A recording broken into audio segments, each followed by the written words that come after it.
Hello നമസ്കാരം, ഞാൻ നിങ്ങളുടെ സ്വന്തം ബാലാക്കാരി. ഒത്തിരി വിഷമത്തോടെ അതിനേക്കാളേറെ ദേഷ്യത്തോടെയാണ് കേട്ടോ ഈ വീഡിയോ ചെയ്യുന്നത്. അതുകൊണ്ട് തന്നെ ഈ വീഡിയോയിൽ ഉപയോഗിക്കുന്ന ഭാഷ അല്പം പരുഷമായി പോയാൽ, മോശമായ ഏതെങ്കിലും വാക്കുകൾ ഉപയോഗിച്ചാൽ എല്ലാവരും ഒന്ന് ക്ഷമിക്കുമെന്ന് കരുതുന്നു. കാരണം ഇങ്ങനെ ഒരു വിഷയത്തിൽ ഇതല്ലാതെ മറ്റൊരു രീതിയിൽ സംസാരിക്കാൻ എനിക്ക് അറിയത്തില്ല. അതുകൊണ്ടാണ് കേട്ടോ.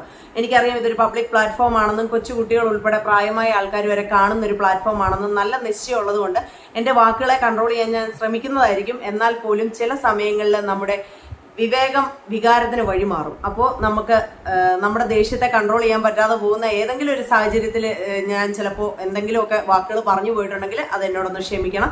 അപ്പോൾ ഇത്രയും ദേഷ്യത്തോടെ വന്നിരുന്ന വീഡിയോ ചെയ്യാനുള്ള കാരണം എന്ന് പറയുന്നത് വേറൊന്നുമല്ല. ഇന്നലെ തിരുവനന്തപുരത്ത് 18 വയസ്സുള്ള ഒരു കുട്ടി, സോഷ്യൽ മീഡിയ ഇൻഫ്ലുവൻസറാണ്. ആ മോള് ആത്മഹത്യ ചെയ്തിട്ടുണ്ടായിരുന്നു. ആ കൊച്ചു മരിച്ചത് ഇന്നലെയാണെങ്കിലും ആ കുട്ടി അതിന് ശ്രമിച്ചത് ഏകദേശം ഒരാഴ്ചയ്ക്ക് മുന്നേ, കഴിഞ്ഞ തിങ്കളാഴ്ച മറ്റാണ് ആ കുട്ടി മരിച്ചത്. ഇന്നലെയാണ്. അപ്പോൾ ഈ ഏകദേശം ഒരാഴ്ചക്കാലത്തോളം നരകിക്കാവുന്നതിന്റെ അങ്ങേയറ്റം നരകിച്ച് ആ കൊച്ചു മരിച്ചത് അല്ലെങ്കിൽ ആത്മഹത്യ ചെയ്തതിന്റെ കാരണം എന്ന് പറയുന്നത് സൈബർ ബുള്ളിയിങ് ആണ്. അത് കണ്ടപ്പോൾ ഒരുപാട് വിഷമം തോന്നി. അതും ഇന്നലെ രാത്രിയിൽ ഞാൻ ഉറങ്ങാൻ കിടക്കുന്നതിന് തൊട്ട് മുന്നെയാണ് ഞാൻ ആ ഒരു വാർത്ത കണ്ടത്. അത് കണ്ടതിന് ശേഷം എനിക്ക് ഉറങ്ങാൻ പറ്റിയിട്ടില്ല എന്നുള്ളതാണ് സത്യം. ഞാൻ ഇന്നലെ രാത്രി ഉറങ്ങിയിട്ടില്ല. ഇങ്ങനെ ഓൾറെഡി പനിയായിട്ട് അതിന്റെ കുറച്ച് ബുദ്ധിമുട്ടുകളുണ്ടായിരുന്നു. എന്നാൽ പോലും ഇങ്ങനെ എന്താ പറയുക, ഈ ഒരു വാർത്തയും കൂടെ കണ്ടപ്പോഴത്തേക്ക് അത് മാനസികമായിട്ട് ഒരുപാട് വിഷമിപ്പിച്ചു കേട്ടോ. അപ്പോൾ ഉറങ്ങാൻ പറ്റിയില്ല എന്നുള്ളതാണ് സത്യം. എന്നിട്ടും രാവിലെ എഴുന്നേറ്റപ്പോൾ അങ്ങനെ ഒരു വീഡിയോയെ കുറിച്ചൊന്നും ഞാൻ ചിന്തിച്ചില്ല. കാരണം ഈ ഒരു വീഡിയോ, ഈ സൈബർ ബുള്ളിങ്ങിനെ കുറിച്ചുള്ള വീഡിയോ ഞാൻ പിന്നീട് എൻ്റെ വീഡിയോയുടെ അടിയിൽ വന്ന കുറെ കമന്റുകൾ എടുത്തു വെച്ച് സ്ക്രീൻഷോട്ട് എടുത്ത് അതും കൂടെ ഉൾപ്പെടുത്തിക്കൊണ്ട് ചെയ്യണമെന്ന് വിചാരിച്ചതായിരുന്നു. പക്ഷെ ഈ ഒരു വാർത്ത കണ്ടപ്പോൾ അതുവരെ വെയിറ്റ് ചെയ്യാനുള്ള ഒരു മനസ്സ് എനിക്കില്ലാതെ പോയി കേട്ടോ. അത്രയ്ക്ക് എനിക്ക് ദേഷ്യം വന്നു, സങ്കടത്തെക്കാളേറെ ദേഷ്യം വന്നു. അതുകൊണ്ടാണ് ഇങ്ങനെ ഒരു വീഡിയോ ചെയ്യുന്നത്. എനിക്ക് സംസാരിക്കാൻ നല്ല ബുദ്ധിമുട്ടുണ്ട്, എന്നാലും എനിക്കിത് പറയാതിരിക്കാൻ പറ്റത്തില്ല കേട്ടോ. അപ്പോൾ അതുകൊണ്ടാണ് നമ്മളിപ്പോൾ ഈ ഒരു വീഡിയോ ചെയ്യുന്നത്. അപ്പോൾ എനിക്ക് ഈ വീഡിയോയിൽ ഒരു 4 കാറ്റഗറിയിൽപ്പെട്ട ആൾക്കാരോട് കുറച്ച് കാര്യങ്ങൾ പറയാനുണ്ട്. ആദ്യം പറയാനുള്ളത് ഈ സോഷ്യൽ മീഡിയയിലേക്ക് ഇറങ്ങിത്തിരിക്കുന്ന പിള്ളേരോടാണ്. രണ്ടാമത് പറയാനുള്ളത് മുന്നും പിന്നും നോക്കാതെ എന്നെ പോലെ അല്ലെങ്കിൽ ഈ സോഷ്യൽ മീഡിയയിൽ നിൽക്കുന്ന പെൺപിള്ളേരോട് ഒരുപാട് ബഹുമാനം കാണിക്കുകയും അല്ലെങ്കിൽ അവരെ നന്നായിട്ട് സപ്പോർട്ട് ചെയ്യുകയും ചെയ്യുന്ന കുറേ ആൾക്കാരുണ്ട്. അവരോടാണ് എനിക്ക് പറയാനുള്ളത്. പിന്നെ പറയാനുള്ള ഒരു കാറ്റഗറി എന്ന് പറഞ്ഞു കഴിഞ്ഞാൽ എന്തെങ്കിലും ഒരു പ്രശ്നം വരുമ്പോൾ മക്കളെ കൈവിടുന്ന മാതാപിതാക്കളോടാണ് കേട്ടോ. ഈ 3 കാറ്റഗറിയോടും ഒന്നും പറഞ്ഞില്ലെങ്കിലും എനിക്ക് 4ാമത്തെ കാറ്റഗറിയിൽ പെട്ട ആൾക്കാരോടാണ് കുറച്ച് കാര്യങ്ങൾ ഏറെ പറയാനുള്ളത്.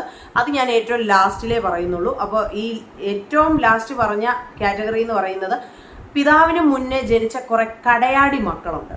അങ്ങനെയുള്ളവരോടാണ് എനിക്ക് കുറച്ച് കാര്യങ്ങൾ പറയാനുള്ളത്. അപ്പോൾ നമുക്ക് ആദ്യത്തെ കാറ്റഗറിയിലുള്ള പിള്ളേരോട് പറഞ്ഞു തന്നെ നമുക്ക് തുടങ്ങാം.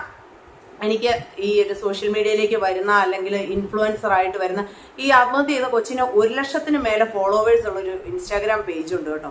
അപ്പോൾ ഒന്ന് ചിന്തിച്ച് നോക്കണം, അവൾ എത്രത്തോളം എഫേർട്ട് ഇട്ട് എത്രത്തോളം ആഗ്രഹിച്ചിട്ടായിരിക്കും അവൾ ആ ഒരു ലെവലിലേക്ക് എത്തിയിട്ടുണ്ടാകുക എന്നുള്ളത്. അപ്പോൾ സംഭവം ഇങ്ങനെയാണ്. ഞാൻ ന്യൂസിൽ കണ്ടുള്ള അറിവേ എനിക്കുള്ളൂ, അല്ലാതെ നമുക്ക് വ്യക്തിപരമായിട്ട് പരിചയമുള്ള ആളൊന്നുമല്ല. ആ കുട്ടിയുടെ ഇൻസ്റ്റാഗ്രാം അക്കൗണ്ട് ഞാൻ നേരത്തെ പറഞ്ഞതുപോലെ തന്നെ 1 ലക്ഷത്തിന് മേലെ ഫോളോവേഴ്സ് ഉണ്ടായിരുന്നു. കുട്ടിക്ക് ഒരു അഫയർ ഉണ്ടായിരുന്നു, അത് ബ്രേക്കപ്പ് ആയതിനു ശേഷം ഈ കുട്ടിക്ക് ഒരുപാട് സൈബർ ബുള്ളിയിങ് നേരിടേണ്ടി വന്നു. മേ ബി ആ കൊച്ച് ഇവർ രണ്ടുപേരും കൂടെയുള്ള വീഡിയോസ് പോസ്റ്റ് ചെയ്തിട്ടുണ്ടാവാം, എനിക്കറിയില്ല. എന്തായാലും അവർ ബ്രേക്കപ്പ് ആയതിനു ശേഷം ഒരുപാട് സൈബർ ബുള്ളിയിങ് നേരിടേണ്ടി വന്നു. അതാണ് ആത്മഹത്യാ കാരണമെന്നാണ് ഇന്നലെ പുറത്തു വന്ന വിവരം. അത് കഴിഞ്ഞപ്പം ഇന്ന് രാവിലെ ഞാനൊരു വീഡിയോ കണ്ടപ്പം അതിൽ പറയുന്നുണ്ടായിരുന്നു, ഈ കൊച്ചിന്റെ ഫാമിലി മെമ്പേഴ്സിന്റെ ആരുടെ ഒരു ഓഡിയോ ആണ്. വീട്ടില് അച്ഛനും അമ്മയും തമ്മിലുണ്ടായ വാക്കുതർക്കത്തിൽ ഈ കൊച്ചു കയറി ഇടപെടുകയും ഈ കൊച്ചുമായിട്ട് അച്ഛന് സംസാരിച്ചപ്പം അച്ഛൻ പറഞ്ഞത്രേ, ഈ കൊച്ചിന്റെ വീഡിയോസിന്റെ അടിയിലെല്ലാം വരുന്ന നെഗറ്റീവ് കമന്റുകളെ കുറിച്ച് സംസാരിച്ച് വിഷയം കുറച്ച് വഷളായി പോയി. അങ്ങനെയാണ് ഈ കുട്ടി ആത്മഹത്യക്ക് ശ്രമിച്ചത്. അതായത് മാതാപിതാക്കളുടെ വായിൽ നിന്ന് അങ്ങനത്തെ വർത്താനമൊക്കെ കേൾക്കുമ്പോൾ മക്കൾക്ക് ഉണ്ടാകുന്ന ഒരു വേദന. പോരാത്തിന് 18 വയസ്സേ ഉള്ളൂ, ജീവിതം എന്തെന്ന് അറിഞ്ഞിട്ടില്ല അല്ലെങ്കിൽ പ്രതിസന്ധികളൊന്നും നേരിട്ടിട്ടില്ലാത്ത ഒരു കൊച്ചാണ്. അപ്പോൾ അങ്ങനെയുള്ള പിള്ളേർക്ക് ഇതൊക്കെ കേൾക്കുമ്പോൾ സഹിക്കാൻ പറ്റത്തില്ല. അങ്ങനെയാണ് ഈ കുട്ടി ആത്മഹത്യക്ക് ശ്രമിച്ചതെന്നാണ് നമ്മൾ ഇന്ന് രാവിലെ വരെ ഞാൻ കണ്ട വീഡിയോകളിൽ നിന്നും വാർത്തകളിൽ നിന്നും എനിക്ക് മനസ്സിലായ ഒരു കാര്യം. അപ്പോൾ എനിക്ക് ഈ സോഷ്യൽ മീഡിയയിലേക്ക് കടന്നു വരുന്ന പിള്ളേരോട് പറയാനുള്ള ഒരു കാര്യം എന്ന് പറയുന്നത്, നിങ്ങൾ നമ്മൾ കുറച്ച് ഫെയിമിന്റെ ഒരു ഇത് ആഗ്രഹിച്ചോ അല്ലെങ്കിൽ നമുക്ക് ഈ പറഞ്ഞ പോലെ നമ്മുടെ ഒരു വരുമാന മാർഗമെന്നോ ഒക്കെ ചിന്തിച്ചുകൊണ്ടായിരിക്കും നമ്മൾ സോഷ്യൽ മീഡിയയിലേക്ക് വരുന്നത്. അപ്പോൾ അങ്ങനെയുള്ള കുട്ടികളോട് എനിക്ക് പറയാനുള്ളത്, സോഷ്യൽ മീഡിയ എന്ന് പറയുന്നത് എപ്പോഴും ഇരുതല മൂർച്ചയുള്ള ഒരു വാളാണ്. അതിന്റെ രണ്ടറ്റത്തും മൂർച്ചയുണ്ട്. അത് പ്രതീക്ഷിച്ചുകൊണ്ടേ നമ്മൾ ഇറങ്ങാൻ പാടുള്ളൂ.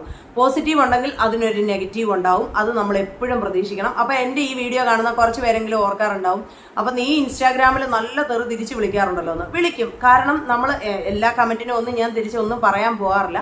പക്ഷെ ചില സമയങ്ങളിൽ നമ്മളിങ്ങനെ ഓൾറെഡി വേറെ എന്തെങ്കിലും ഒരു പ്രശ്നത്തിന് പെട്ടിരിക്കുമ്പോൾ, അല്ലെങ്കിൽ നമ്മൾ വേറെ എന്തെങ്കിലും കാര്യത്തിൽ മനസ്സ് വല്ലാണ്ട് വേദനിച്ചോ ദേഷ്യപ്പെട്ടോ ഇരിക്കുന്ന സമയത്ത് ഈ നമ്മുടെ വീഡിയോയുടെ അടിയിൽ വന്നേച്ച് കിടന്ന് ചൊറിയുമ്പം നമ്മൾ പ്രതികരിച്ചു പോകും. അതുകൊണ്ടാണ് ഞാൻ ചില കമന്റുകൾക്ക് മറുപടി കൊടുക്കുന്നത്. ഇന്നിപ്പം ഞാൻ ഇരിക്കുന്ന ഈ ഒരു മൂഡൊക്കെ വെച്ച് എൻ്റെ ഏതെങ്കിലും വീഡിയോയുടെ അടിയിൽ ആരെങ്കിലും നെഗറ്റീവ് കമന്റ് ഇട്ട് കഴിഞ്ഞിട്ടുണ്ടെങ്കിൽ അവന്റെ വീട്ടിലുള്ള എല്ലാവരും തുമ്മും കേട്ടോ. എന്നെ പറയുന്നവരെ ഞാൻ തിരിച്ച് അവരുടെ അമ്മയ്ക്ക് തന്നെയാണ് പറയുന്നത്. അതുള്ള കാര്യം അങ്ങ് പറഞ്ഞേക്കാം. എന്നോട് മോശമായ കമന്റ് പറയുന്നവരോട് ഞാൻ തിരിച്ച് അവരുടെ അമ്മയ്ക്ക് തന്നെ പറയും. എന്തുകൊണ്ടാണെന്ന് വെച്ചാൽ അവനൊക്കെ ഒരിച്ചിരിയെങ്കിലും കൊള്ളണമെങ്കിൽ അങ്ങനെ പറഞ്ഞാലേ പറ്റത്തുള്ളൂ. അവരുടെയൊക്കെ അമ്മമാരോട് ഞാൻ മനസ്സുകൊണ്ട് മാപ്പ് പറയാറുണ്ട് കേട്ടോ. കാരണം ഇങ്ങനെ ഒരെണ്ണത്തിനെ ജനിപ്പിച്ചു പോയതുകൊണ്ടാണല്ലോ അവര് ഇത് കേൾക്കേണ്ടി വന്നത് എന്ന് ഓർത്തിട്ട് ഞാൻ അവരോട് മാപ്പ് പറയാറുണ്ട് മനസ്സുകൊണ്ട്. എന്നാൽ പോലും അവരെ തളർത്താൻ, എന്നെ തളർത്താനാണല്ലോ അവരങ്ങനത്തെ കമന്റ് ഇടുന്നത്. അപ്പൊ അവരെ തിരിച്ച് തളർത്താൻ എന്നെ കൊണ്ട് പറ്റുന്ന രീതിയിൽ ഞാനും പറയും.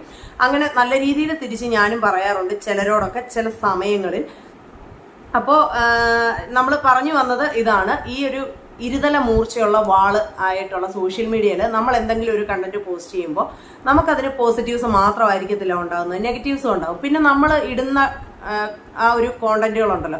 ഇപ്പോൾ ഈ കുട്ടിക്ക് ഒരു അഫെയർ ഉണ്ടായിരുന്നു, എനിക്കറിയില്ല, ഞാൻ ആ കൊച്ചിന്റെ അക്കൗണ്ട് കയറി ചെക്ക് ചെയ്തിട്ടില്ല. മിക്കവാറും ഈ കൊച്ച് അവളുടെ ലവറുമായിട്ടുള്ള വീഡിയോസ് ഒക്കെ ഇട്ടിട്ടുണ്ടാവാം. അങ്ങനെ ഇപ്പോഴത്തെ ഒരു ട്രെൻഡ് അതാണല്ലോ, നമ്മുടെ കല്ലുമാലക്കാതിൽ ആ ഒരു സെറ്റപ്പ് ആണല്ലോ. 15-16 വയസ്സാകുമ്പോഴേ എല്ലാവരും ഇതാണ് എൻ്റെ ലൈഫ് പാർട്ട്ണർ എന്നങ്ങ് ഉറപ്പിച്ചുകൊണ്ട് സോഷ്യൽ മീഡിയയിൽ ഫോട്ടോയും വീഡിയോയും പോസ്റ്റ് ചെയ്യാൻ ആരംഭിക്കും. ഈ പ്രേമം എന്ന് പറയുന്നത് എല്ലാവരുടെയും ജീവിതത്തിൽ ഒരു ടീനേജിൽ ഉണ്ടാകുന്നതാണ്. എൻ്റെ ജീവിതത്തിലും ഉണ്ടായിട്ടുണ്ട്, പ്രേമവും ഉണ്ടായിട്ടുണ്ട്, ബ്രേക്കപ്പും ഉണ്ടായിട്ടുണ്ട്, എല്ലാം ഉണ്ടായിട്ടുണ്ട്. പക്ഷെ അന്നത്തെയൊക്കെ കാലത്ത് ഈ ഒരു പ്രേമം ഉണ്ടെന്ന് അറിയുന്നത് തന്നെ വലിയ പ്രശ്നമായിരുന്നു കേട്ടോ. പക്ഷെ ഇന്നത്തെ ജനറേഷൻ മാറി ചിന്തിച്ചു തുടങ്ങിയതിൽ സന്തോഷമുണ്ട്. ശരിയാണ്, നമ്മുടെ ഒരു ടീനേജിൽ നമുക്കൊരു പ്രേമം ഉണ്ടായില്ല എങ്കിൽ നമുക്ക് എന്തൊക്കെയോ പ്രശ്നങ്ങളുണ്ടെന്നാണ് സൈക്കോളജിസ്റ്റുമാർ പറയുന്നത്. അപ്പോൾ അങ്ങനെയുള്ള സാഹചര്യത്തിൽ എനിക്കൊരു പ്രേമം ഉണ്ടെന്ന് ഉറക്കെ വിളിച്ചു പറയാൻ പറ്റുന്ന പിള്ളേരോട് എനിക്ക് ബഹുമാനമേ ഉള്ളൂ, അല്ലാതെ അതിനെ ഞാൻ തെറ്റൊന്നും പറയുന്നില്ല. പക്ഷെ നമുക്ക് ആ ഒരു ധൈര്യം ഉള്ളപ്പം ആ ഒരു പ്രേമം പൊളിയുമ്പം, ബ്രേക്കപ്പ് ആകുമ്പം ഉണ്ടാകാൻ പോകുന്ന ആ ഒരു പ്രശ്നങ്ങളും കൂടെ ഫേസ് ചെയ്യാനുള്ള തൻ്റെ ഇടം നമുക്ക് ഉണ്ടാവണം. ഇപ്പോൾ ഈ പയ്യനുമായിട്ടുള്ള വീഡിയോസ് ഇട്ടിട്ടുണ്ടായിരിക്കാം, അത് പിന്നീട് ഇവർ ബ്രേക്കപ്പ് ആയി എന്ന് അറിഞ്ഞപ്പോഴത്തേക്കിന് ആൾക്കാർ വന്ന് പല രീതിയിൽ കമന്റ് ഇട്ടിട്ടുണ്ട്. ആ കൊച്ചിന് ഇപ്പോൾ 18 വയസ്സേ പ്രായമുള്ളൂ. അപ്പോൾ അത് ഇതിന് എത്രയോ മുന്നേ മുതലുള്ള കാര്യങ്ങളെ ബേസ് ചെയ്തിട്ടായിരിക്കും ഇപ്പം ഈ ഒരു പ്രശ്നം ഉണ്ടായിരിക്കുന്നത്. അപ്പോൾ ഒരു 18 വയസ്സ് പോലും തികയുന്നതിന് മുന്നേ നമ്മുടെ ലവറിന്റെ കൂട്ടത്തിൽ, അല്ലെങ്കിൽ നമ്മൾ കണ്ടുപിടിച്ച പാർട്ട്ണറിന്റെ കൂട്ടത്തിലുള്ള ഫോട്ടോസും വീഡിയോസും ഒക്കെ സോഷ്യൽ മീഡിയയിൽ ഇടുമ്പോൾ നമ്മൾ ചിന്തിക്കണം, ഇത് ഇരുതല മൂർച്ചയുള്ള വാളാണ്. ഇത് നമ്മുടെ നേരെ തന്നെ തിരിഞ്ഞു വരാം, അങ്ങോട്ട് പോകുന്നത് പോലെ തന്നെ ഇങ്ങോട്ട് തിരിച്ച് നമ്മുടെ നേരെ വരാം എന്നുള്ളൊരു ചിന്ത നമുക്കുണ്ടാവണം. നമ്മൾ ഈ സോഷ്യൽ മീഡിയയിൽ പോസ്റ്റ് ചെയ്യുന്ന കാര്യങ്ങൾ അവിടെ തന്നെ കിടക്കുകയാണ് എന്നും, ഒരു മാറ്റവും ഇല്ലാതെ അത് അവിടെ തന്നെ കിടക്കുന്നുണ്ടാവും. അത് നമ്മൾ ഡിലീറ്റ് ചെയ്താലും മറ്റു പലരും അത് ഷെയർ ചെയ്തെടുത്തിട്ടുണ്ടാവും, സേവ് ചെയ്തെടുത്തിട്ടുണ്ടാവും, പല കാര്യങ്ങളും ഉണ്ടാവും. അതുകൊണ്ട് നമ്മളൊരു കോണ്ടന്റ് പോസ്റ്റ് ചെയ്യുന്നതിന് മുന്നേ പലവട്ടം ആലോചിക്കുക. പോസ്റ്റ് ചെയ്ത് കഴിഞ്ഞാൽ അതിന്റെ പേരിലുണ്ടാകാൻ പറ്റുന്ന, അല്ലെങ്കിൽ അതിന്റെ പേരിൽ ഉണ്ടാകാൻ പോകുന്ന എന്തിനേയും നേരിടാനുള്ള തൻ്റെ ഇടം നമ്മുടെ മനസ്സിനുണ്ടാവണം. ഇങ്ങനെ ഈ വരുന്ന, നമ്മൾ പോസിറ്റീവ് കമന്റ് വരുമ്പോൾ നമ്മൾ സന്തോഷിക്കാറില്ലേ, അതുപോലെ നെഗറ്റീവ് കമന്റ് വരുമ്പോൾ അതിനെ തള്ളിക്കളയണം. വെറും അർഹിക്കുന്ന പുച്ഛം കൊടുത്ത് തള്ളിക്കളയാൻ പഠിക്കുക. അല്ലെന്നുണ്ടെങ്കിൽ നല്ല രീതിക്ക് തിരിച്ചു പറയുക. അവൻ ഏത് ഭാഷയാണോ ഇങ്ങോട്ട് ഉപയോഗിക്കുന്നത് ആ ഭാഷയെ തന്നെ തിരിച്ചു പറയുക. ഇനി നമുക്ക് പറയാൻ പറ്റുന്നില്ലേ, നമുക്ക് വേണ്ടപ്പെട്ട ആരെങ്കിലും നല്ല രീതിയിൽ ഹാൻഡിൽ ചെയ്യാൻ പറ്റുന്നവരുണ്ടെങ്കിൽ അവരെ അങ്ങ് ഏൽപ്പിച്ചു കൊടുത്തേക്ക്, അവരിരുന്ന് നടത്തിക്കോളും ആ ഒരു സെക്ഷന്റെ ബാക്കി പരിപാടികൾ. അപ്പോൾ അല്ലാതെ വഴിയെ, ഇപ്പം ഒരു എക്സാമ്പിൾ ചോദിക്കാം, നമ്മൾ വഴിയെ പോകുമ്പോൾ എത്രയോ പട്ടികൾ കുരയ്ക്കാറുണ്ട്. ഈ പട്ടിയുടെ എല്ലാം വാ മൂടിക്കെട്ടാൻ നമ്മൾ പോകാറില്ല, അല്ലെങ്കിൽ ഓരോ പട്ടിയും കല്ലെടുത്ത് എറിയാൻ നിൽക്കാറില്ല. പട്ടി കുരച്ചോട്ടെ എന്ന് വെക്കണം, നമ്മൾ പോയിട്ടേ ഇരിക്കുക. അതേ എനിക്ക് പറയാനുള്ളൂ. നമ്മളൊരു ലക്ഷ്യവുമായിട്ട് മുന്നോട്ട് ഇറങ്ങിയിട്ടുണ്ടെങ്കിൽ വഴിയെ പോകുന്ന പട്ടികൾക്ക് തുല്യമായിട്ടുള്ള ഈ സോഷ്യൽ മീഡിയയിലെ സ്വന്തമായിട്ടൊരു മുഖമോ പേരോ ഐഡന്റിറ്റിയോ ഇല്ലാത്ത പട്ടികൾക്ക് നേരെ നമ്മൾ തിരിഞ്ഞു നിൽക്കാനോ, അല്ലെങ്കിൽ അവര് നമ്മളെ ഒന്ന് കുരച്ച് ഇതാക്കുമ്പോൾ നമ്മളത് കണ്ട് പേടിക്കാനോ നിൽക്കാതിരിക്കുക. നമ്മൾ ധൈര്യത്തോടെ മുന്നോട്ട് പോവുക. കാരണം നമ്മൾ ഇറങ്ങിയത് ഒരു ലക്ഷ്യത്തോടെയാണ്. അത് മാത്രം ചിന്തിച്ചാൽ മതി. പിന്നെ എനിക്ക് ഈ പിള്ളേരോട് പറയാനുള്ളത് മൊത്തത്തിൽ അതിനെ ചുരുക്കി പറഞ്ഞു കഴിഞ്ഞാൽ, നമ്മളൊരു കോണ്ടന്റ് പോസ്റ്റ് ചെയ്യുമ്പോൾ ഒന്ന് ചിന്തിച്ചിട്ട് പോസ്റ്റ് ചെയ്യുക. അതിന്റെ പേരിൽ വരുന്നത് നല്ലതായാലും ചീത്തയായാലും അതിനെ സ്വീകരിക്കാനുള്ള മനസ്സ് കാണിക്കുക. അല്ലാതെ ഒരു പ്രശ്നം വരുമ്പം ആരെങ്കിലും ഒക്കെ വന്ന് എന്തെങ്കിലും നെഗറ്റീവ് കമന്റ് ഇടുമ്പോൾ കരയാനോ വിഷമിക്കാനോ ഇതേപോലെ ഒരു മുഴം കയറിൽ അല്ലെങ്കിൽ ഒരു കുപ്പി വിഷത്തിൽ നമ്മുടെ ജീവൻ അവസാനിപ്പിക്കാനോ നിൽക്കാതിരിക്കുക എന്നുള്ളതാണ് എനിക്ക് പറയാനുള്ളത്. അങ്ങനെയാണെങ്കിൽ, അങ്ങനെ നിങ്ങൾക്ക് മനസ്സിന് കട്ടിയില്ലാത്തവരാണ് നിങ്ങളെങ്കിൽ നിങ്ങൾ സോഷ്യൽ മീഡിയയിലേക്ക് വരാതിരിക്കുക.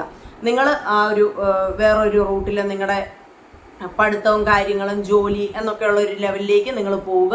അല്ലാതെ സോഷ്യൽ മീഡിയയിൽ വന്നിട്ട് ഇതേപോലെയുള്ള ചെറിയ ചെറിയ കാര്യങ്ങൾക്ക് നമ്മൾ ഒരിക്കലും വേദനിച്ച് കരഞ്ഞ് നമ്മുടെ ജീവിതം നശിപ്പിക്കാനായിട്ട് ഇരിക്കരുത്. എനിക്കത് എൻ്റെ അനിയന്മാരോടും അനിയത്തിമാരോടും അല്ലെങ്കിൽ എൻ്റെ സമപ്രായക്കാരായിട്ടുള്ളവരോടും ഒക്കെ പറയാനുള്ള ഒരു കാര്യമാണ്. ഇതിനു മുന്നേ നമ്മുടെ മറ്റൊരു ഇൻഫ്ലുവൻസർ, ഞാൻ പേര് പറയുന്നില്ല, പുള്ളിക്കാരത്തിയുടെ തലമുടിയും ആ ഒരു സ്കിൻ ടോണും കണ്ടിട്ടാണ് ഞാൻ പുള്ളിക്കാരിയുടെ ഒരു ഫാൻ ആയത് കേട്ടോ. എനിക്ക് ഭയങ്കര ഇഷ്ടമായിരുന്നു മെയിൻലി പുള്ളിക്കാരത്തിയുടെ മുടി. നല്ല ഡാൻസർ ആയിരുന്നു പുള്ളിക്കാരിയും. ഇതേപോലെ സൂയിസൈഡ് ചെയ്യുക ചെയ്തത്. അതൊക്കെ കേൾക്കുമ്പോൾ നമുക്ക് മനസ്സിന് ഒരുപാട് വിഷമം തോന്നാറുണ്ട്. ഇങ്ങനെയൊക്കെ ആണെങ്കിൽ എന്തിനാണ് നിങ്ങളൊക്കെ സോഷ്യൽ മീഡിയയിലേക്ക് വന്നതെന്നാണ് നമ്മൾ ചോദിക്കാനുള്ളൂ. അതുകൊണ്ട് ഒരു മുഴം കയറിലോ അല്ലെങ്കിൽ ആത്മഹത്യ എന്ന് നമ്മൾ പറയുന്ന ആ ഒരു ഇതിലൂടെ നമ്മുടെ വിലപ്പെട്ട അല്ലെങ്കിൽ മുന്നോട്ട് ഒരുപാട് നല്ലത് സംഭവിക്കേണ്ട ജീവിതം നമ്മൾ കളയാതിരിക്കുക എന്നുള്ളതാണ് എനിക്ക് എൻ്റെ സോഷ്യൽ മീഡിയയിലേക്ക് വരുന്ന ഇൻഫ്ലുവൻസർ ആകാൻ ആഗ്രഹിക്കുന്ന ഓരോ പിള്ളേരോടും പറയാനുള്ളത്. പിന്നെ അടുത്ത ഒരു ഇതെന്ന് പറഞ്ഞു കഴിഞ്ഞിട്ടുണ്ടെങ്കിൽ, ഈ സോഷ്യൽ മീഡിയയിൽ ഞങ്ങൾ ഓരോ വീഡിയോ ഇടുമ്പോൾ അത് നല്ലതായിക്കോട്ടെ ചീത്തയായിക്കോട്ടെ ഞങ്ങളെ അകമഴിഞ്ഞ് സ്നേഹിക്കുകയും ഞങ്ങളോട് സപ്പോർട്ട് ചെയ്യുകയും ഞങ്ങൾക്ക് കമന്റുകളിലൂടെ അങ്ങനെ ചെയ്താൽ നന്നായിരിക്കും, ഇങ്ങനെ ചെയ്താൽ നന്നായിരിക്കും, അല്ലെങ്കിൽ നീ ആ പറഞ്ഞത് മോശമായി പോയി, നീ അങ്ങനെ പറയല്ലേ എന്ന് പറഞ്ഞ് ഒരു കൂടപ്പറപ്പിനെ പോലെ അല്ലെങ്കിൽ ഒരു നല്ല സുഹൃത്തിനെ പോലെ ഞങ്ങളെ ചേർത്ത് പിടിക്കുന്ന ഓരോരുത്തരോടും നിങ്ങളെയാണ് നല്ല അമ്മമാര് വളർത്തിവിട്ടതെന്ന് ഞാൻ പറയും. കാരണം ഒരു പെണ്ണിനെ കാണുമ്പോൾ അല്ലെങ്കിൽ ഒരു പെണ്ണ് ഉയർന്നു പറക്കാൻ ശ്രമിക്കുന്നത് കാണുമ്പോൾ നിങ്ങൾക്ക് നിങ്ങളുടെ ഉള്ളിൽ വേറൊരു ചിന്ത ഇല്ലാത്തതുകൊണ്ട്, അല്ലെങ്കിൽ നിങ്ങളുടെ ഉള്ളിലെ ആ ഒരു ചിലർക്കുണ്ടല്ലോ, പെണ്ണുങ്ങൾ വീട്ടിൽ അടങ്ങി ഒതുങ്ങി ഇരുന്നാൽ മതി, പെണ്ണുങ്ങൾ പുറത്തേക്ക് ഇറങ്ങാൻ പാടില്ല, പെണ്ണുങ്ങൾ ഉയരങ്ങളിലേക്ക് പോകാൻ പാടില്ല എന്ന് ചിന്തിക്കുന്ന ചില മെയിൽ ഷോവനിസ്റ്റുമാരുണ്ടല്ലോ. അവരിൽ നിന്ന് നിങ്ങൾ എത്ര വ്യത്യസ്തരാണെന്നും അല്ലെങ്കിൽ നിങ്ങളെ വളർത്തിവിട്ട നിങ്ങളുടെ അമ്മമാരുടെ ആ ഒരു ക്വാളിറ്റി നമ്മൾ മനസ്സിലാക്കുന്നത് ആ നിങ്ങളുടെ കമന്റുകളിലൂടെയാണ് കേട്ടോ. പിന്നെ നമുക്ക് സത്യം പറഞ്ഞു കഴിഞ്ഞാൽ എനിക്ക് തോന്നുന്നു വീഡിയോസിലൊക്കെ പെണ്ണുങ്ങൾ കമന്റ് ഇടുന്നതിനേക്കാളും കൂടുതൽ ആണുങ്ങൾ തന്നെയാണ് കമന്റ് ഇടുന്നത്. അത് ചിലർ വന്നിട്ട് പറയും പാവാട ഫാൻസ് ആണ്. അത് പാവാട ഫാൻസ് ആയതുകൊണ്ടല്ല. ഇപ്പൊ പെണ്ണുങ്ങളെ സംബന്ധിച്ചിടത്തോളം അവർക്ക് പൊതുവെ ടൈം ഒത്തിരി കുറവാണ്. അവർ ഈ വീഡിയോസ് എല്ലാം കണ്ടുപോകും. ഇപ്പൊ ഞാനാണെങ്കിലും എൻ്റെ കിച്ചണിൽ നിൽക്കുന്ന സമയത്താണ് മെയിൻലി വീഡിയോസ് എല്ലാം കണ്ടുപോകുന്നത്. പിന്നെ എനിക്ക് കിട്ടുന്ന ടൈമിൽ ഞാൻ എൻ്റെ കോണ്ടന്റ്സ് ഷൂട്ട് ചെയ്യും, അല്ലെങ്കിൽ മോന്റെ കാര്യങ്ങൾ നോക്കണം, വീട്ടിലെ കാര്യങ്ങൾ നോക്കണം. അതെല്ലാം കൂടെ ആകുമ്പോഴത്തേക്കിനും നമുക്ക് ഈ ഒരു കമന്റുകൾക്ക് ഇരുന്ന് മറുപടി കൊടുക്കാനുള്ള ഒരു സമയം കിട്ടത്തില്ല. അല്ലെങ്കിൽ നമുക്ക് ഇഷ്ടപ്പെട്ട ഒരു വീഡിയോയ്ക്ക് പോലും പലപ്പോഴും നമുക്ക് കമന്റ് ഇടാൻ സാധിക്കാറില്ല. പക്ഷെ ആണുങ്ങളെ സംബന്ധിച്ചിടത്തോളം അവർ ജോലിക്കൊക്കെ പോയിട്ട് വന്നിട്ട് അവർ റിലാക്സ് ചെയ്യുന്ന ടൈമിൽ അവർ ഈ വീഡിയോസ് കാണുമ്പോൾ അവരതിന് കമന്റ്സ് ഇടും. അത് ഒരിക്കലും അവർ പാവാട ഫാൻസ് ആയതുകൊണ്ടോ വായി നോക്കികളായതുകൊണ്ടോ പൂവാലന്മാരായതുകൊണ്ടോ ഒന്നും അല്ല കേട്ടോ. അവർക്ക് അതിനുള്ള ടൈം കിട്ടുന്നുണ്ട്. പെണ്ണുങ്ങൾക്ക് ഇപ്പൊ ജോലിക്ക് പോകുന്ന ഒരാളാണെങ്കിൽ അവര് ജോലി കഴിഞ്ഞ് വന്നിട്ട് വേണം വീട്ടിലെ കാര്യങ്ങൾ ചെയ്യാൻ. അങ്ങനെ ആ ഒരു ലിമിറ്റേഷന്റെ പുറത്താണ് ഈ ഒരു ചേട്ടന്മാരുടെ കമന്റ്സ് കൂടുതൽ വരുന്നത്. അല്ലാതെ അവരാരും നിങ്ങൾ പറയുന്ന പോലെ കോഴികളായതുകൊണ്ടല്ല. പിന്നെ അടുത്തൊരു സെക്ഷൻ എന്ന് പറയുന്നത് ഞാൻ പറഞ്ഞ് അവസാനിപ്പിച്ചില്ല. അപ്പൊ അങ്ങനെ ഞങ്ങളെ സപ്പോർട്ട് ചെയ്യുന്ന എല്ലാ ചേട്ടന്മാരോടും ഒരുപാട് നന്ദി പറയുകയാണ് കേട്ടോ. ചേട്ടന്മാരോട് മാത്രമല്ല ചേച്ചിമാരോടുണ്ട്, പ്രായമായ ചില അമ്മമാരുണ്ട് കേട്ടോ. അവരോടാണ് ഏറ്റവും റെസ്പെക്ട് വന്നത്. കാരണം അവർ ഈ പ്രായത്തിൽ ഈ ഒരു ഫോൺ ഹാൻഡിൽ ചെയ്യാൻ പഠിച്ച് ഈ ഒരു ടച്ച് സ്ക്രീനിൽ അങ്ങോട്ടോ ഇങ്ങോട്ടോ മാറിപ്പോകാതെ അവർ കൃത്യമായിട്ട് എഴുതി നമുക്ക് കമന്റ് ഇടുമ്പോഴത്തേക്കിനും അത് കാണുമ്പോൾ നമുക്ക് ഭയങ്കര സന്തോഷം തോന്നും കേട്ടോ. അപ്പോൾ നമ്മളെ സപ്പോർട്ട് ചെയ്യുന്ന എല്ലാവരോടും ഒരുപാട് നന്ദി പറയുകയാണ്. മൂന്നാമത്തെ സെക്ഷൻ എന്ന് പറയുന്നത് മാതാപിതാക്കളാണ്. എന്തെങ്കിലും ഒരു പ്രശ്നം വരുമ്പോൾ നിങ്ങൾ നിങ്ങളുടെ മക്കളെ ഇങ്ങനെ കുറ്റപ്പെടുത്തരുത്. ഈ കൊച്ചിന്റെ കാര്യത്തിൽ അതിന്റെ അപ്പൻ, എനിക്കറിയില്ല, പുള്ളി ചിലപ്പോൾ അന്നേരത്തെ ഒരു ദേഷ്യത്തിന്റെ പുറത്ത് പറഞ്ഞതായിരിക്കാം. പക്ഷെ കഴിഞ്ഞ ഒരാഴ്ച കാലമായിട്ട് പുള്ളി അതിന് മനസ്സുരുകുന്നുണ്ടായിരിക്കും. എങ്കിലും നഷ്ടം എന്ന് പറയുന്നത് പുള്ളിക്കും പുള്ളിയുടെ കുടുംബത്തിനുമാണ്. ആ ഒരു മോളെ 18 വയസ്സ് വരെ വളർത്താൻ വേണ്ടി ആ അപ്പൻ അനുഭവിച്ചിട്ടുള്ള, ആ അമ്മ അനുഭവിച്ചിട്ടുള്ള കഷ്ടപ്പാടുകൾ എന്ന് പറഞ്ഞാൽ ചെറുതായിരിക്കത്തില്ല.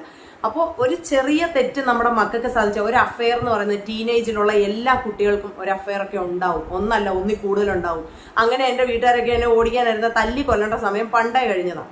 അപ്പോൾ നമുക്ക് ആ ഒരു അഫെയർ ഉണ്ടാവണം എന്നുള്ളത് നമ്മളെ ദൈവം സൃഷ്ടിച്ചപ്പം നമ്മുടെ ശരീരവും നമ്മുടെ മനസ്സും നമ്മുടെ ചിന്തകളും നമ്മുടെ ഹോർമോൺസും എല്ലാം ദൈവം അങ്ങനെയാണ് നിർമ്മിച്ചിരിക്കുന്നത്, നമ്മളെ സൃഷ്ടിച്ചേക്കുന്നത്. അപ്പോൾ അത് ഉണ്ടായില്ലെങ്കിലാണ് നമുക്ക് പ്രശ്നമുള്ളത്. നമുക്ക് അങ്ങനെ നമ്മുടെ ടീനേജിൽ ഒരു പ്രേമബന്ധം നമ്മുടെ ഓപ്പോസിറ്റ് സെക്സിലുള്ള ഒരാളോട് നമുക്കൊരു അട്രാക്ഷൻ ഒന്നും തോന്നിയില്ല എന്നുണ്ടെങ്കിൽ നമുക്ക് എന്തോ പ്രശ്നമുണ്ടെന്നാണ് സൈക്കോളജിസ്റ്റുമാർ പറയുന്നത്, സൈക്കാട്രിസ്റ്റുമാരൊക്കെ പറയുന്നത്. അപ്പോൾ അതുകൊണ്ട് നമ്മുടെ മക്കൾക്ക് ഒരു പ്രേമമൊക്കെ ഉണ്ടെന്ന് പറയുമ്പോഴത്തേക്കിന് അത് ഓപ്പോസിറ്റ് സെക്സിലുള്ള ഒരു കൊച്ചിനോടാണെങ്കിൽ ഇപ്പോൾ ഒരു പെൺകുട്ടിക്ക് ആൺകുട്ടിയോടും ആൺകുട്ടിക്ക് പെൺകുട്ടിയോടുമാണ് അങ്ങനെ ഒരു താല്പര്യം തോന്നുന്നതെന്ന് അറിഞ്ഞു കഴിഞ്ഞിട്ടുണ്ടെങ്കിൽ മാതാപിതാക്കൾ അതിൽ സത്യത്തിൽ മനസ്സുകൊണ്ടെങ്കിലും സന്തോഷിക്കുകയാണ് ചെയ്യേണ്ടത്. എൻ്റെ കുട്ടി നോർമലാണ്, അല്ലെങ്കിൽ എൻ്റെ കുട്ടിക്ക് നമ്മുടെ നാട്ടിലെ എല്ലാ രീതികളിലും തന്നെയാണ് എൻ്റെ കുട്ടിയുടെ വളർച്ച എന്നുള്ള രീതിയിൽ നമ്മൾ അതിൽ സന്തോഷിക്കുകയാണ് ചെയ്യേണ്ടത്. എൻ്റെ കുട്ടിക്ക് വേറെ പ്രശ്നങ്ങളൊന്നുമില്ല, അല്ലെങ്കിൽ അവൻ്റെ ശാരീരികവും മാനസികവുമായിട്ടുള്ള വളർച്ച കൃത്യമായ രീതിയിൽ കറക്റ്റായിട്ട് തന്നെയാണ് പോകുന്നതെന്നാണ് അന്നേരം മാതാപിതാക്കൾ ചിന്തിക്കേണ്ടത്. അല്ലാതെ മക്കൾക്ക് ഒരു പ്രേമം ഉണ്ടെന്ന് അറിയുമ്പോഴത്തേക്കിന് ഒലക്കെ എടുത്തുകൊണ്ട് നിൽക്കുന്ന മാതാപിതാക്കളാകാതെ ആ കാലമൊക്കെ കഴിഞ്ഞു. പിന്നെ നമുക്ക് മക്കളെ അന്നേരം ശരിയും തെറ്റും പറഞ്ഞു പഠിപ്പിക്കാം അവരെ, അല്ലെങ്കിൽ അവർക്ക് ചെയ്യാൻ പാടുള്ളതും ചെയ്യാൻ പാടില്ലാത്തതുമായ കാര്യങ്ങൾ പറഞ്ഞു കൊടുക്കാം. അങ്ങനെയൊക്കെ നമുക്ക് മക്കളെ അവരുടെ ആ ഒരു റിലേഷൻ ഒരു തെറ്റിലേക്ക് പോകാതെ നമുക്ക് അവരെ കൺട്രോൾ ചെയ്യാമെന്നല്ലാതെ മക്കൾക്ക് പ്രേമം ഉണ്ടെന്ന് അറിയുമ്പോഴത്തേക്ക് കൊടുവാൾ എടുക്കാതിരിക്കുക. പിന്നെ ഇതേപോലെ ഒരു ബ്രേക്കപ്പ് ഒക്കെ ഉണ്ടാകുമ്പോൾ ഓൾറെഡി ഈ ടീനേജിൽ നിൽക്കുന്ന പിള്ളേരുടെ ആ ഒരു ഹോർമോണൽ ചേഞ്ചസും അവരുടെ ആ ഒരു മനസ്സിന്റെയും ശരീരത്തിന്റെയും ഒക്കെ വളർച്ചയുടെ ഭാഗവും കൂടെ ആവുമ്പോൾ അവർക്ക് നമ്മൾ ഉദ്ദേശിക്കുന്ന പോലത്തെ ചിന്തകളായിരിക്കില്ല അവരുടെ ഉള്ളിൽ വരുന്നത്. അപ്പോൾ മക്കളോട് പരുഷമായ വാക്കുകൾ അല്ലെങ്കിൽ മക്കളോട് ഉപയോഗിക്കുന്ന ലാംഗ്വേജിൽ കുറച്ചെങ്കിലും ഒരു കൺട്രോൾ വരുത്തുന്നത് നല്ലതായിരിക്കും. മാതാപിതാക്കൾ മക്കളെ പേടിച്ച് നിൽക്കണോ എന്നൊന്നും ആരും ചോദിക്കരുത്, അങ്ങനല്ല പറഞ്ഞത്. മക്കളോട് നമ്മൾ പറയുന്ന ഭാഷയ്ക്ക് അല്പം മാന്യതയാകാം, അല്ലെങ്കിൽ അവരെ ഒരുപാട് വേദനിപ്പിക്കാതിരിക്കാം. കാരണം അവര് വളർച്ചയുടെ പാതയിലാണ്. അപ്പോൾ അതൊക്കെ ഒന്ന് മാതാപിതാക്കൾ ശ്രദ്ധിക്കുക. എന്തെങ്കിലും ഒരു പ്രശ്നം വരുമ്പോഴത്തേക്കിന് തള്ളി പറയാതെ കൊണ്ട് ഞങ്ങളുണ്ട് കൂടെ, അല്ലെങ്കിൽ ഇപ്പം സോഷ്യൽ മീഡിയയിൽ നെഗറ്റീവായിട്ടുള്ള കമന്റ്സ് വന്നോ, പോട്ടെ സാരമില്ല, അവൻ അവിടെ ഇരുന്ന് എഴുതിയതിന് നിനക്കെന്താ, നിന്റെ ദേഹത്ത് പറ്റുന്നുണ്ടോ, അല്ലെങ്കിൽ നീ എന്തിനാ അത് നോക്കാൻ പോകുന്നേ, നീ നോക്കണ്ട എന്ന് പറയാനുള്ള ആ ഒരു ഇത് മാതാപിതാക്കൾ കാണിക്കണം. ആദ്യമൊക്കെ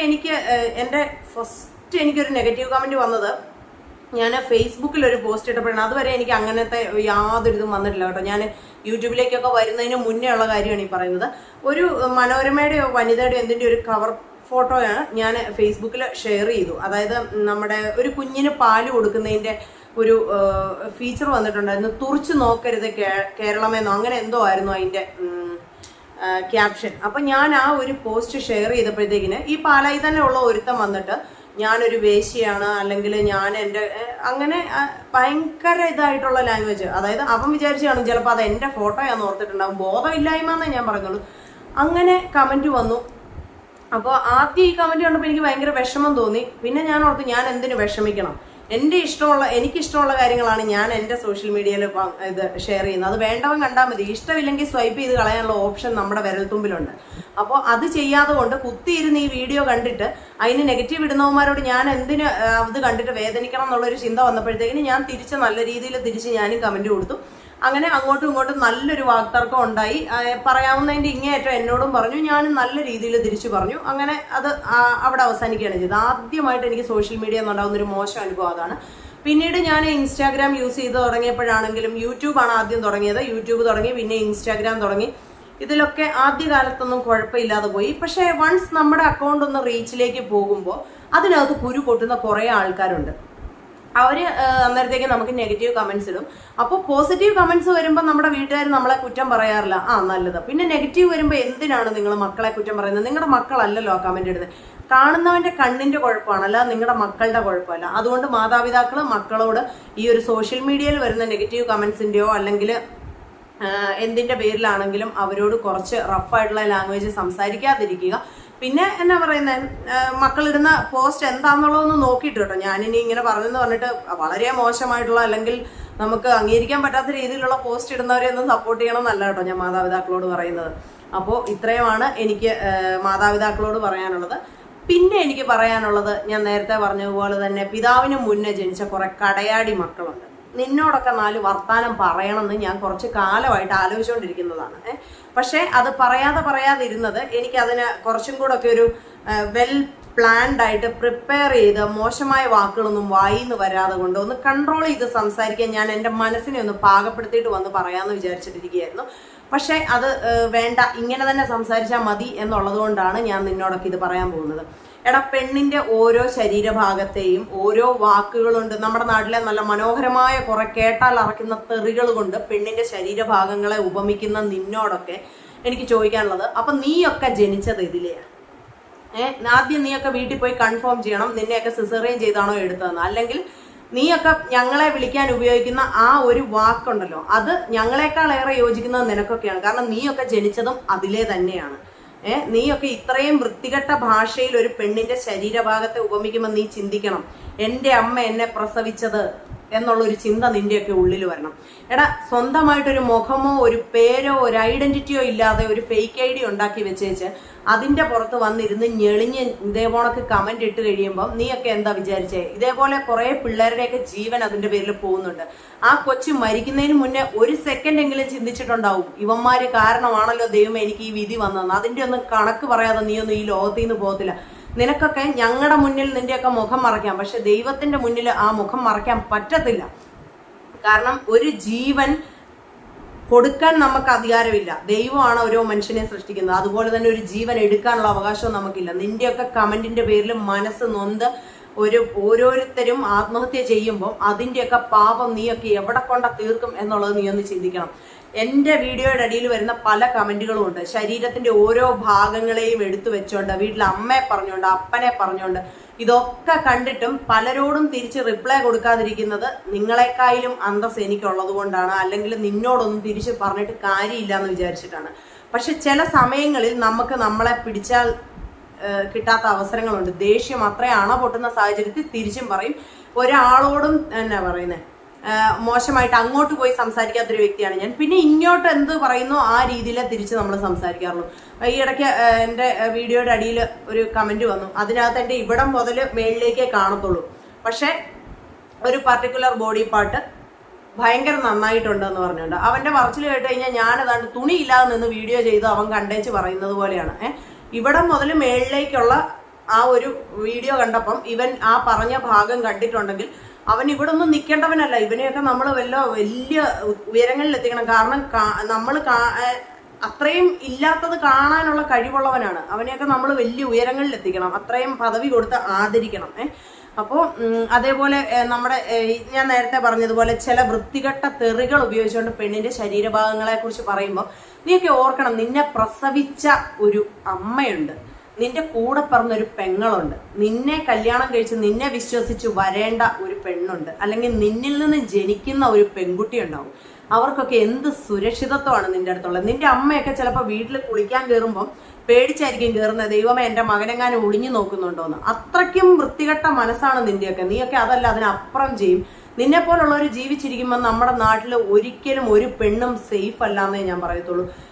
നിനക്കൊക്കെ കാലം എത്ര മാറിയാലും ആൾക്കാർ എത്ര പുരോഗമന ചിന്തയോടെ വന്നെന്ന് പറഞ്ഞാലും ചില ആൾക്കാരുടെ ഉള്ളിലെ പുഴുക്കുത്ത് അല്ലെങ്കിൽ അവരുടെ ഉള്ളിലെ ചിന്താഗതികൾ ഒരിക്കലും മാറത്തില്ല. പലരുടെയും ഉള്ളിൽ ഇപ്പോഴും പെണ്ണെന്ന് പറഞ്ഞു കഴിഞ്ഞാൽ വീടിന്റെ അകത്തിരിക്കണം, അടുക്കളക്കകത്തെ പണികളും ചെയ്ത് വീട്ടിലെ മക്കളെയും വളർത്തി കെട്ടിയോനെ നോക്കി ഇങ്ങനെ ഇരിക്കണം, അവർ പുറത്തേക്ക് ഇറങ്ങാൻ പാടില്ല എന്നാണ്. കാലം മാറി, പെണ്ണുങ്ങൾ ഒരുപാട് മുന്നിലേക്ക് ഇറങ്ങി. എന്തിന്? നീയൊക്കെ പറയുന്നത് പോലെ കേട്ടിരുന്നെങ്കിൽ നമ്മുടെ ഇന്ദിരാഗാന്ധിയൊക്കെ വീട്ടിൽ അടുക്കളയെ നോക്കി ഇരുന്നിരുന്നെങ്കിൽ നീയൊന്നും ഇന്ന് കാണുന്ന ഇന്ത്യ ഉണ്ടാവത്തില്ല. അതുകൊണ്ട് അതൊന്നും മറക്കരുത്. ഇന്ദിരാഗാന്ധി മാത്രമോ നമ്മുടെ ഝാൻസി റാണി മുതൽ നമ്മുടെ ഇന്ത്യൻ ചരിത്രം എടുത്ത് നോക്കി കഴിഞ്ഞിട്ടുണ്ടെങ്കിൽ എത്രയോ പെൺപുലികൾ വന്നുപോയ സ്ഥലമാണ് ഇന്ദിരാഗാന്ധിയെ പോലെ മറ്റൊരു പ്രധാനമന്ത്രി ഉണ്ടായിട്ടുണ്ടോ ഇന്ത്യയിൽ? അതുകൊണ്ട് എന്ത് വന്നെന്ന് പറഞ്ഞാലും പെണ്ണുങ്ങൾ പുറത്തേക്ക് ഇറങ്ങുന്നു, അല്ലെങ്കിൽ പെണ്ണുങ്ങളൊന്ന് കുറച്ചൊരു ഫെയിമിലേക്ക് വരുന്നു, പെണ്ണുങ്ങളൊന്ന് തലപൊക്കുന്നു എന്ന് കാണുമ്പോഴത്തേക്കിന് കുരു പൊട്ടുന്നവന്മാരോട് നീയൊക്കെ നിന്റെ അമ്മയെക്കുറിച്ചൊന്ന് ചിന്തിക്കണം. നിന്റെ അമ്മയൊക്കെ ചിലപ്പോൾ ഒരുപാട് നല്ല നിലയിലെത്തിപ്പോകേണ്ട ആൾക്കാരായിരുന്നിരിക്കാം. അവർക്ക് ചിലപ്പോൾ ഒരുപാട് കഴിവുകൾ ഉണ്ടായിരുന്നിരിക്കാം, പാട്ട് പാടാനോ ഡാൻസ് കളിക്കാനോ ഒക്കെ. ഇതേപോലെ നിന്നെ പോലുള്ള ചിന്താഗതിയുള്ള ഒരു അപ്പന് ജനിച്ചു പോയതുകൊണ്ടോ അല്ലെങ്കിൽ ഒരു ഭർത്താവിന്റെ കൂടെ ജീവിക്കേണ്ടി വന്നതുകൊണ്ടോ ആയിരിക്കും അവരുടെ ജീവിതം അടുക്കളയെ കരിപുരണ്ടു പോയത്. അപ്പോൾ കുറച്ചൊന്ന് മാറി ചിന്തിക്കാൻ പഠിക്കുക. കാരണം നിങ്ങൾ ആണുങ്ങൾ പുറത്തേക്ക് ഇറങ്ങുമ്പോൾ ഏതെങ്കിലും പെണ്ണുങ്ങൾ വന്ന് എന്തെങ്കിലും പറയുന്നുണ്ടോ? ഇപ്പൊ ഞാനോർക്കും എന്നാ പറയുന്നത്, നമ്മൾ ഇപ്പൊ കുറച്ച് മാന്യമല്ലാത്ത ഡ്രസ്സൊക്കെ ഇട്ട് കുറച്ച് അവിടെ ഇവിടെ ഒക്കെ കാണിച്ച് അങ്ങനത്തെ വീഡിയോസ് ഇടുന്നവരുടെ വീഡിയോയുടെ അടിയിൽ മാത്രമായിരിക്കും ഇങ്ങനത്തെ കമന്റ് വരുന്നതെന്നായിരുന്നു ആദ്യമൊക്കെ എന്റെ ചിന്ത.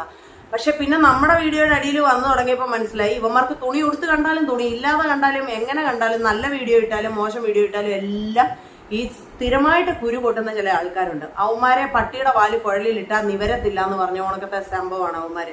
അപ്പൊ അവന്മാരോടൊന്ന് തർക്കിക്കാൻ പോവാതിരിക്കുക എന്നുള്ളതാണ്. എന്നാലും ചില സമയത്ത് നമുക്ക് പിടിവിട്ടു പോകുമ്പോൾ നമ്മൾ എന്തെങ്കിലുമൊക്കെ പറഞ്ഞു പോകും കേട്ടോ. അപ്പൊ വന്ന് സ്വന്തം മുഖം കാണിച്ച് സ്വന്തം പേര് വെളിപ്പെടുത്തി സ്വന്തം ഐഡന്റിറ്റി വെളിപ്പെടുത്തി വീഡിയോ ചെയ്യുന്ന ഞങ്ങളാണോ, സ്വന്തമായിട്ടൊരു പേരോ മുഖമോ ഐഡന്റിറ്റിയോ ഇല്ലാത്ത നീയൊക്കെയാണോ സമൂഹത്തിന് ഭാരം എന്നുള്ളതൊന്ന് ചിന്തിക്കണം. ഞങ്ങളാണോ മോശക്കാരൻ, നീയൊക്കെയാണോ മോശക്കാരെന്ന് ചിന്തിക്കണം. പിന്നെ ഒരു പെണ്ണ് ഒരു വീഡിയോ ചെയ്യുന്നത് കൊണ്ട് ഒരിക്കലും അവൾ മോശക്കാരി ആവുന്നില്ല.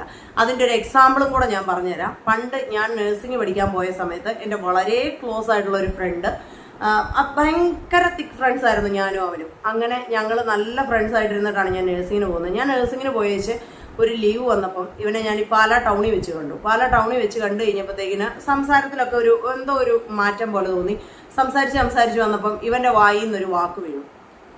ഓ, നിങ്ങളൊക്കെ നാട് വിട്ട് കഴിഞ്ഞിട്ടുണ്ട്, പിന്നെ ഏത് രീതിയിലാണ് ജീവിക്കുന്നതെന്ന് ആർക്കറിയാം, നിങ്ങളെയൊക്കെ അല്ലെങ്കിൽ നാട്ടിൽ നിങ്ങൾക്കൊക്കെ വേറെ പേരാണ് എന്നുള്ളൊരു രീതിയിൽ ഇവൻ എൻ്റെ അടുത്ത് സംസാരിച്ചു. ഞാൻ അന്നേരം അവനോട് ഇത്രേ പറഞ്ഞുള്ളൂ, ഞങ്ങൾ അന്യനാട്ടിൽ പോയാൽ ഞങ്ങളൊരു ഹോസ്റ്റലിലാണ് ജീവിക്കുന്നത്. ഞാനൊക്കെ ഹോസ്റ്റലിലായിരുന്നു കേട്ടോ. ഞങ്ങൾ ഹോസ്റ്റലിലാണ് ജീവിക്കുന്നത്. ഞങ്ങൾ അവിടെ എന്ത് ചെയ്താലും ഞങ്ങൾക്ക് അതിനൊരു പരിമിതിയുണ്ട്. ഞങ്ങളെ നോക്കാൻ അവിടെ ഞങ്ങൾക്കൊരു വാർഡനുണ്ട്, ഞങ്ങളുടെ കോളേജിൻ്റെ ആൾക്കാരുണ്ട്, എല്ലാവരും ഉണ്ട്.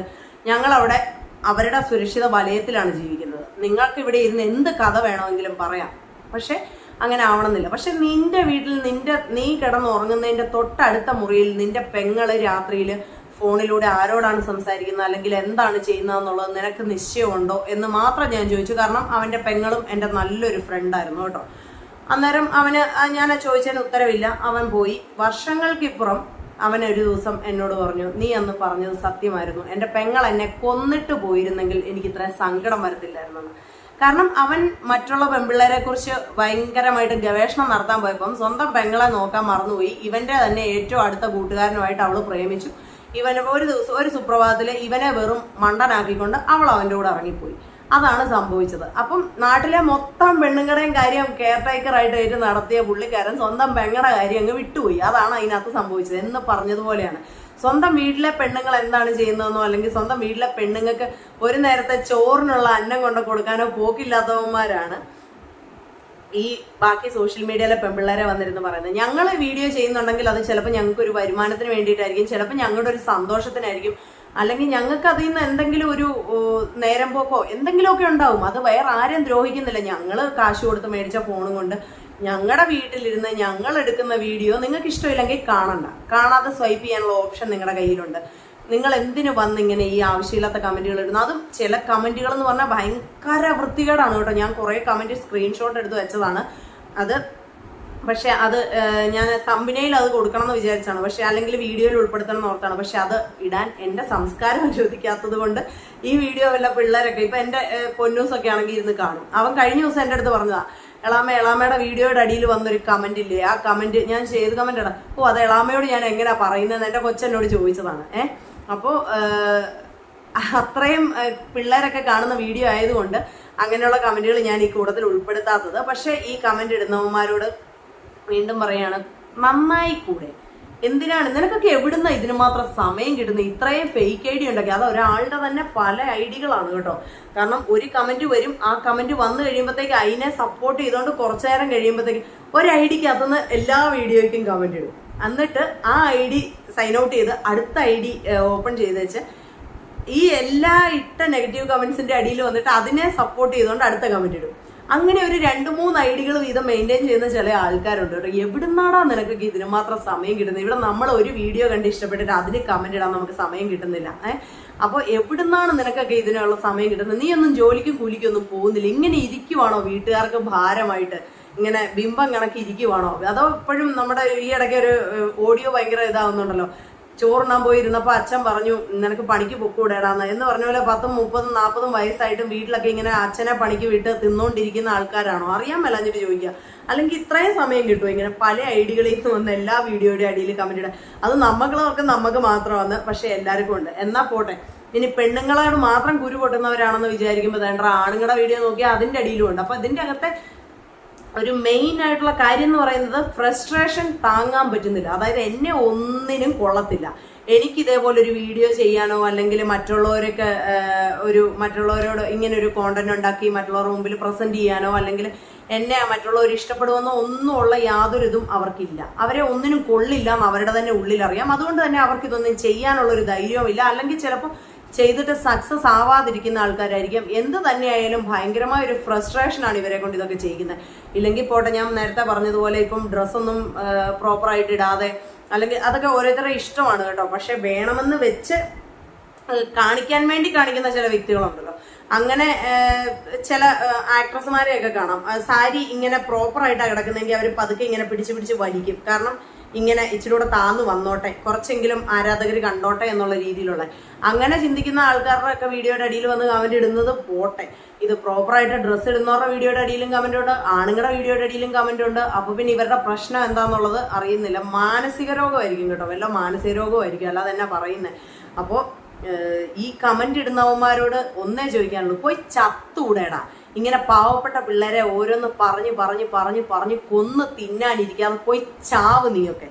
ഈ ഭൂമിയുടെ ഭാരം കുറച്ചെങ്കിലും കുറയട്ടെ. ആ നിന്നെ പ്രസവിച്ചെന്നുള്ള ആ ഒരു പാപം പേറിയ നിന്റെ അമ്മയുടെ ജീവിതം ഇനിയും ഉരുകി തീരാതിരിക്കട്ടെ. അവരിനിയുള്ള കാലം ഒരു സമാധാനമായിട്ട് നാശം പോയല്ലോ എന്ന് വിചാരിച്ചിട്ട് അവർ സമാധാനമായിട്ട് അവരുടെ അവസാന കാലം ജീവിച്ചു തീർക്കട്ടെ. അല്ലാതെ എന്താ പറയുന്നത്? അല്ലാതെ ഇതിനകത്ത് വേറെ ഒന്നും പറയാനില്ല. ഞാൻ ഈ പറഞ്ഞത് ആർക്കെങ്കിലുമൊക്കെ എന്തെങ്കിലുമൊക്കെ വിഷമം ഉണ്ടാക്കിയിട്ടുണ്ടെങ്കിൽ ഞാൻ പറഞ്ഞല്ലോ, അതായത് ഭാഷയുടെ കാര്യത്തിൽ, ഉപയോഗിച്ച ഭാഷയുടെ കാര്യത്തിൽ ആർക്കെങ്കിലും എന്തെങ്കിലും, ഞാൻ മാക്സിമം കൺട്രോൾ ചെയ്താ കേട്ടോ പറഞ്ഞത്. ഇതൊന്നും അല്ല എൻ്റെ വായിൽ വരുന്നത്. ഞാൻ പല പ്രാവശ്യം എടുത്തിട്ടും വീഡിയോ ശരിയാകാതെ റീടേക്ക് എടുത്തുകൊണ്ടിരിക്കുകയാണ്. കാരണം പറഞ്ഞ ചില വാക്കുകൾ ഞാൻ നേരത്തെ പറഞ്ഞ പോലെ ഇരുതല മൂർച്ചയുള്ള വാളായതുകൊണ്ട് അതെനിക്ക് നേരെ നാളെ ഒരു സാഹചര്യത്തിൽ വരും എന്നുള്ളത് കൊണ്ട് ഞാൻ ആ ഒരു വീഡിയോസൊക്കെ ഡിലീറ്റ് ചെയ്ത് കളഞ്ഞിട്ട് വീണ്ടും എടുത്തതാണ്. ഇനി ഇത് മാറ്റിയെടുക്കാനുള്ള ഒരു ത്രാണി എനിക്കില്ല. കാരണം പനി പിടിച്ച് ഏകദേശം ചാകാറായിരിക്കുന്ന ഒരു അവസ്ഥയാണ്. അപ്പോൾ വീണ്ടും പറയാണ്, സോഷ്യൽ മീഡിയയിലേക്ക് വരുന്ന കുട്ടികളോട് മനക്കെട്ടി ഇല്ല എന്നുണ്ടെങ്കിൽ വരാതിരിക്കുക. ഫേക്ക് ഐഡി ഉണ്ടാക്കുന്നവന്മാരോട് പോയി ചാവണം. അപ്പൊ നമുക്ക് മറ്റൊരു വീഡിയോയിലൂടെ വീണ്ടും കാണാം.